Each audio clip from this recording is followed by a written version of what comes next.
Musomo gwaffe guno gwe tuli nagwo wano mu mimbali Islam Media oguga nti ahris ala ma yanfa'uka, buli omululunkanira nnyo ekigenda okugasa.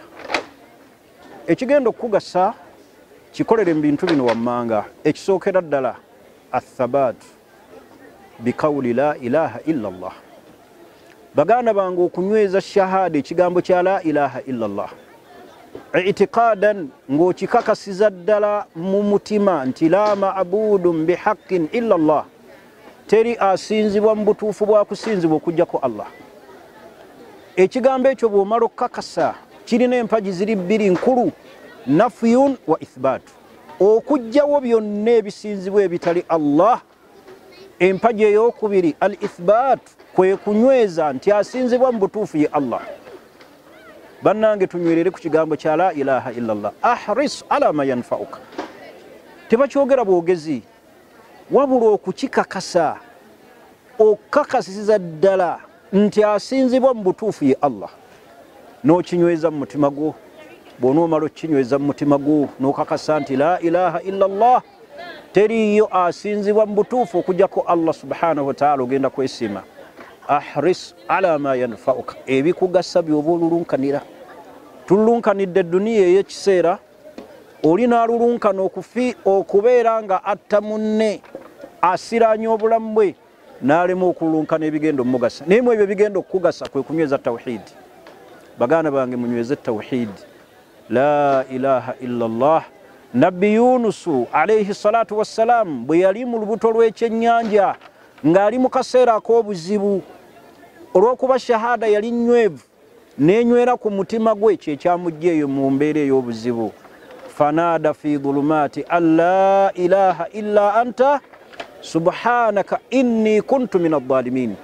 Mu mayengo gano gonna ag'edduniya getuzze nga tuyitamu obulwadde, obwavu, ebizibu eby'ensi, akanyiga akali mu bulamu bwaffe, ky'oba olaba shahada ze tulina nnafu. Nyweza shahada oyita amayengo g'edduniya. Nyweza shahada owona obuzibu obuli mu kaburi. Nyweza shahada ogenda kuyita ku sirata lumamyo. Naye atanyweze shahada, laba nabbi wa Allah ayitibwa Yunus alayhi salatu wassalam yadde eri tawhid, kunyweza kigambo ekyo nti la ilaha illa anta subhanaka inni kuntu min adh-dhalimin.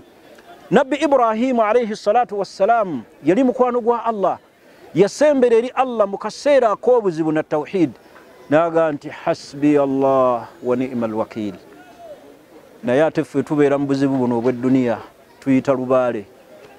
Oli n'ayita bajjajjaabe, oli n'akwata ku irizi, oli n'akwata kati, ogenda okulaba ng'oli asenya ku mannyo, naye ng'akati kaatadde ku mannyo, alowooza nti ke kagenda omujja mu mayengo.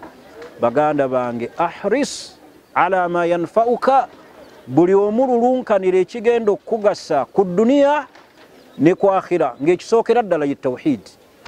Tunyweze ekigambo ekyo kyokka ekya tawhid. Bw'obeera mu nnaku, yenna afunda waliddwa edduniya eno n'ensi, n'olaba ng'ekunyigiriza mu buzibu bwonna wakati mu mayengo ag'edduniya eno, mu bizibu ebiri mu baana, ebizibu ebiri mu families, ebizibu ebiri mu bufumbo. La ilaha illallah, man lazima la ilaha illallah, anyweza tawhid eyo ng'akakasa nti teri asinzibwako mu butuufu okuggyako Allah, Allah amuteerawo makhraja, amuteerawo obufulumiro, n'amuteerawo amakubo, n'amuteerawo subulu ag'okuwona ebizibu bino eby'ensi. Ekkuba eddala ahrisu ala ma yanfa'uka, bw'oba oyagala okulunkanira ebigenda okukugasa, mulazamatu tilawatu lquran laylan wa nahara. Obulamu bwo bwonna buzza eri Qur'an, kyekitabo kya Allah. Ekyo kitabo kya Allah kyemulaba, fihi nur, mwe muli ekitangaala, fihi huda, mwe muli obulungamu bwonna obusobola otulungamya, fihi baraka, emikisa gye tunoonya ku nsozi n'emiti ne mu ttaka giri mu Qur'an y'ekitiibwa. Olunaku okisoma emirundi emeka? Emirundi emeka gy'ogenda ku ssimu ng'obeera online? Emirundi emeka amaaso go ng'agabeera online mu kitabo kya Allah Qur'an y'ekitiibwa? Senga ebiseera bye tuwa amasimu nga tubeera online, bye biseera amaaso gaffe nga gabeera online mu Qur'an ya Allah subhanahu wa ta'ala, twalifunye emirembe. Bannyinaze abalungi ne baganda bange abalungi, ahrisu ala ma yanfa'uka, ebigenda okukugasa byebyo. Qur'ani y'ekitiibwa gisome. Leka kufuuka bize ku kitabo kya Allah. Leka kwefuula bize awali Qur'ani y'ekitiibwa. Mwemuli emikisa, mwemuli obulungamu, mwemuli okwesiima, mwemuli irimu yonna gye tunoonya muno mu dduniya.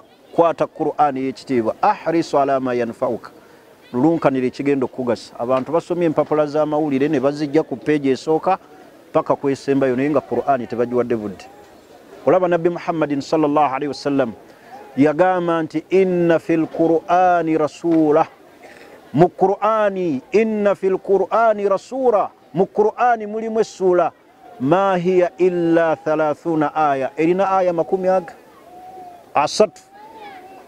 Shufi'at li rajulin au shafa'at li rajulin yawm al-qiyamah. Egenda kuwolereza nnyini kugisoma ku lunaku olwa qiyama. Nabbi sallallahu alaihi wasallam yagisomanga ng'agenda okwebaka. Yeyitibwa suratul mulk. Fahiya suratul munjiya. Yegenda okuwonya omuntu mu kaseera ak'obuzibu ng'ali mu kabuli awo. Wogenda okubeera nga tokyasaala nga tokyaga nti ayi Allah nsonyiwa wabula ng'oyanjula mirimu gyo gyokka egy'ekitiibwa. Bannange Qur'ani y'ekitiibwa. Abasajja n'abakyala Qur'ani. Amayumba gaffe gawulugume na Qur'ani. Naye amayumba gaffe olwaleero gajjuddemu music, nyimba za nsaasi, nyimba za kereziya. Naye kitabullah, ekitabo kya Allah subhanahu wa ta'ala. Ahrisu ala ma yanfa'uka. Ekigenda okugasa ky'oba olulunkanira. Naye ate ebitatugasizza bye tululunkanira. Edduniya abantu bagikezaako omunafasa.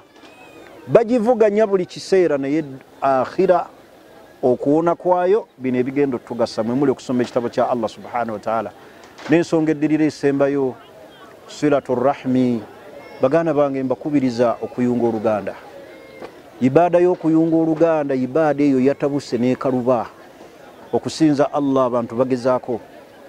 Naye ibaada y'okuyunga oluganda etabuse. Temanyi shekhe, temanyi atali shekhe. Abantu bali mu bika bali mu kweyuzaayuza. Abantu bali mu bika bali mu kukutulawo oluganda. So nga Nabbi Muhammadin sallallahu alaihi wasallam yatugaa nti man wasala rahmi yenna ayunga oluganda wasalahu Allah.